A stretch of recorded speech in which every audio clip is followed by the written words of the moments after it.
Yo, welcome back everybody to a brand new video here on the second channel, and today we're going to look at some brand new cards that got revealed this weekend. I'm definitely excited to look at these new cards. I was away this weekend at a friend's house, so I was unable to react to these new cards, but I'm home now, and I'm finally able to react because we got some brand new SPEC cards, two of which they're basically buffed up versions of really powerful item cards from the past. So it's actually interesting how these SPECs were designed.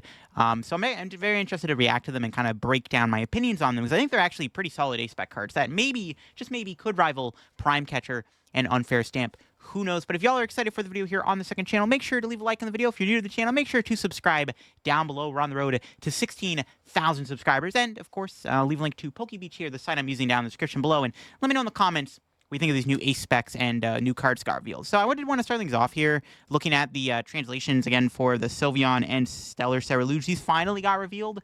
I did react to these already. They kind of had like, I mean, I guess they had the a decent look at the translation, but not a full 100% translation of these cards. I've already reacted to them.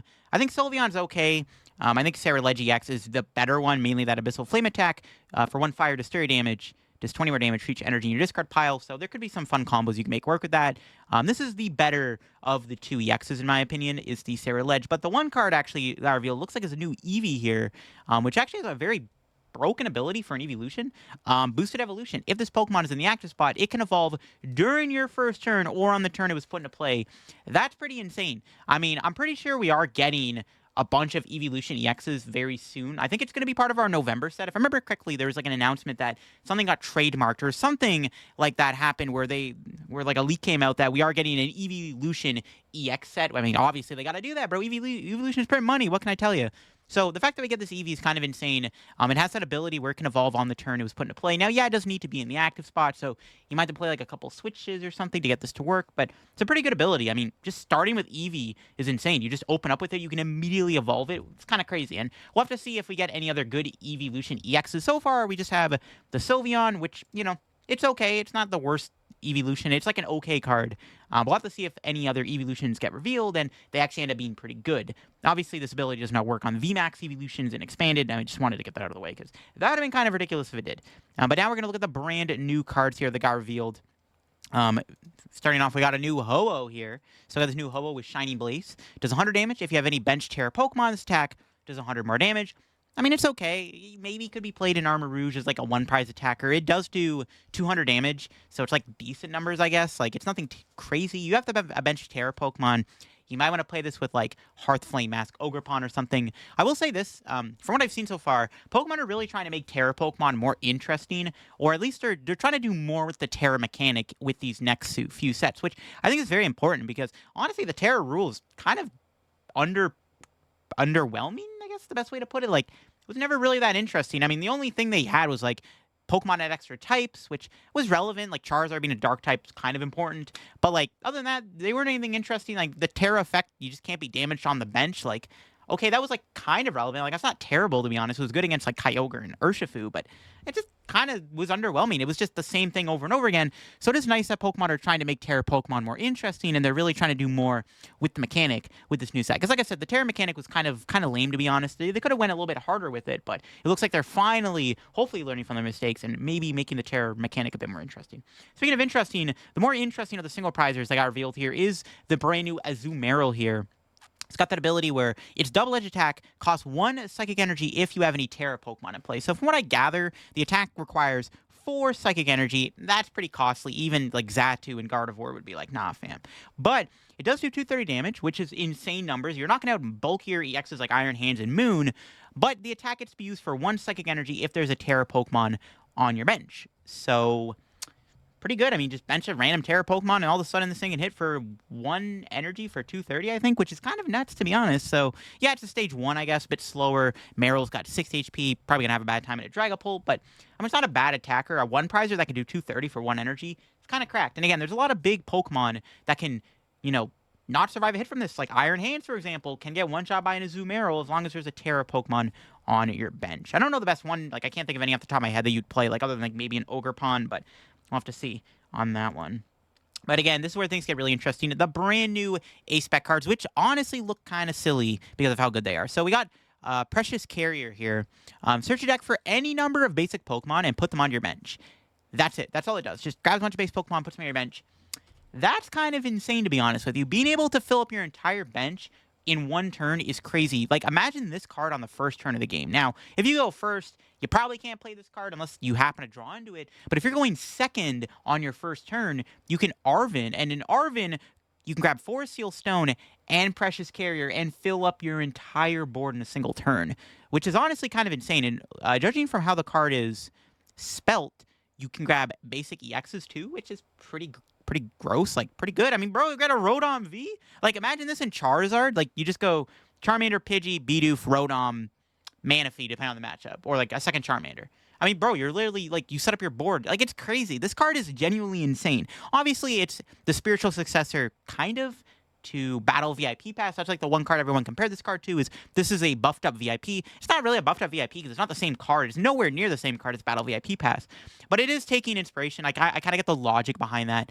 But yeah, this is just an insanely powerful card. Now, keep in mind, it is your A-Spec. So you either can prioritize comeback potential with even, honestly, Unfair Stamp and Prime Catcher, or you can prioritize useful abilities and tools like the Hero's Cape, Survival Brace, Legacy Energy, or Neo Upper Energy, or you can just, if your deck needs to set up to play the game like a Charizard or even a Dragapult deck, honestly, this might be the best A-Spec to play. Like, this card is genuinely a top tier A-Spec card, in my opinion, because it's so useful. The fact that you can search with an Arvin is what makes it good. The fact that this card can be searched out by an Arvin, I mean, honestly, it gives the player going second a huge advantage if they can play this before you do. Like, it's kind of silly how that works. It's like, okay, I go first. I didn't find my Precious Carrier. I do play it, but I just happen to didn't draw into it in my 6-card, 7-card hand. Okay, pass your turn. Maybe I have Nest Ball for one basic. Maybe I found a Poffin. Okay, Arvin, Precious Carrier, Force Seal Stone. Set up my board. Your turn.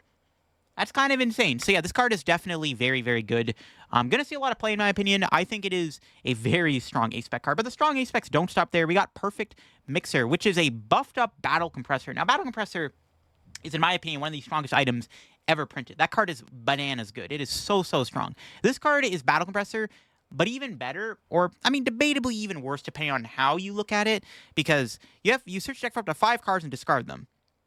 That's it, 5 cards. I mean, I guess it's not worse than Battle Compressor, but I can see, like, you'd probably, I don't know any situation other than specific decks that want to discard cards that would ever play this card, but the best way to play this probably would just be an Ancient Box. I think, straight off the bat, that is the best deck that gets to play Perfect Mixer, is Ancient Box, because that's the only deck I can think of that wants to, I mean, okay, there's actually United Wings. So United Wings and Ancient Box actually are the 2 decks that are going to play Perfect Mixer, in my opinion. Like, those are flat out the 2 best A-Specs for that deck. Like, Awakening Drum, I love you, you're my homie, you know what, Pokemon Ray showed me on Twitter about that card. I think Awakening Drum right now is the best A-Spec in that deck still. But honestly, I mean, there's no reason not to play Perfect Mixer and Ancient Box now over Awakening Drum. Even though you sacrifice 10 damage, you get the ability to do 50 damage out of nowhere. This card is cracked. Now, I've seen some people play it or talk about playing it within Lugia. I'm not too sure this is good in Lugia because you're sacrificing Legacy Energy, which is kind of an important piece in that deck. I guess if you lean more into the Iron Hands build of Lugia, you can get away with this card.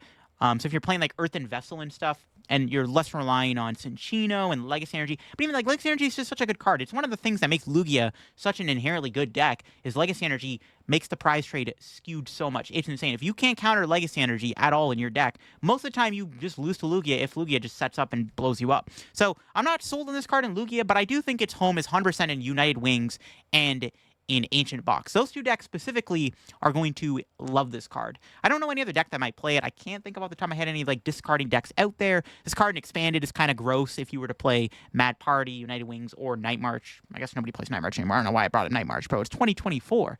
But yeah, this card's kind of broken for sure.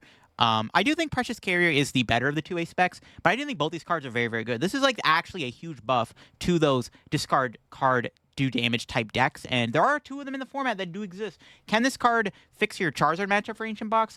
Probably not, or maybe it does. Who knows? I don't know. Like, wait, Ancient Box is genuinely a good deck. It just needs to not have Charizard be the BDIF, and it's now going to be the BDIF. Maybe Ancient Box survives in this Terra Stellar format, Stellar Miracle format. We'll have to see on that one, but yeah, I don't know. Let me know what you think of these 2 down below. These 2 A-Specs are kind of crazy. Like I said, Precious Carrier is the better of the 2.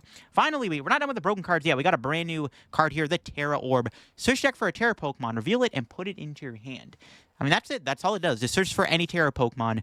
That's pretty good. You can get any basic you want. Hey, if you need an Ogerpon, get yourself an Ogerpon. I think the big card this card grabs is Charizard EX. Instead of Ultra Balling for Charizard, now you can just Terra Orb for it. Actually, ironically enough, I have seen Charizard lists recently play Feather Ball in their decks. The idea behind Feather Ball and Charizard is it searches you Pidgeot for free without needing to Ultra Ball. So Terra Orb is like the same idea. Instead of searching Pidgeot, you're searching Charizard, which you're setting up your deck.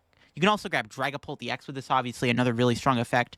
Yeah, Terra Orb is also a very good card. Now, there are decks that don't use Terra Pokemon, but judging from all these new cards coming out in the new set, like the new Stadium and everything, I think this card will probably become a pretty playable card. Like, not every deck is going to be able to play it, obviously, but there are a lot of decks out there that rely on Terra Pokemon for their core strategy to work. Like, any deck that needs to play Area Zero is going to immediately love Terra Orb, because now you can just Terra Orb for a Terra Pokemon without needing to Nestball, which I guess in theory, if you're getting a basic, it does the same thing. But Terra Orb is still like a pretty strong search card regardless, and yeah, it's just really good. I mean, there's more Terra Pokemon I probably could think of that I can't right now, but I Charizard and Dragapult and the Ogerpons and Terapagos come to mind. Terapagos especially is going to love this card. So those are the brand new cards that got revealed. Again, some pretty broken new item cards. The Precious Carrier specifically is kind of disgustingly good. Perfect Mixer is a pretty strong card for United Wings. An Ancient Box and Terra Orb is a humongously good search card for any deck relying on Terra